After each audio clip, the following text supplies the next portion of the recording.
Welcome to part 2 of the life lessons that I learned from watching The Amazing Race show. Now, The Amazing Race show is a show that I started watching about a decade ago. And in my last video, I shared 4 lessons that I learned from watching the show, which is in part 1 to this part 2 of this video. And if you missed that, quickly go and watch that after watching this. So now let me share with you the final 4 lessons that I picked up from watching the show. Lesson 5. One of the things I loved most was how the show took people into new countries and new cultures.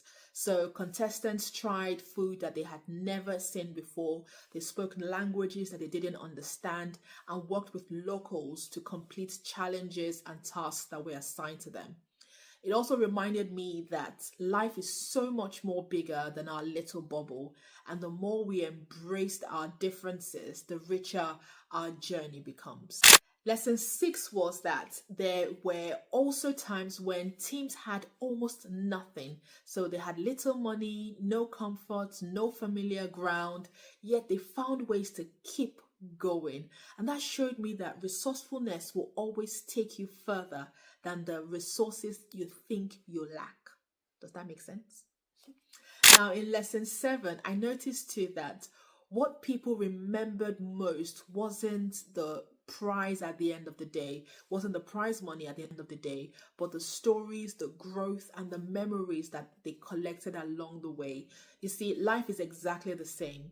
It's not just about the finish line, but about who you become on the journey in life. Finally, the 8th lesson is that I saw teams that started quickly. So they were leading the race early, but later they lost it all because of mistakes that they made along the way. And others who began slowly ended up finishing strong. And that taught me that starting early doesn't always guarantee finishing early. What matters most is consistency, timing, and wise choices. So that's all 8 lessons that I picked up from The Amazing Race, and share this with someone who needs encouragement to keep running their race. So which one of these resonated with you? Let me know.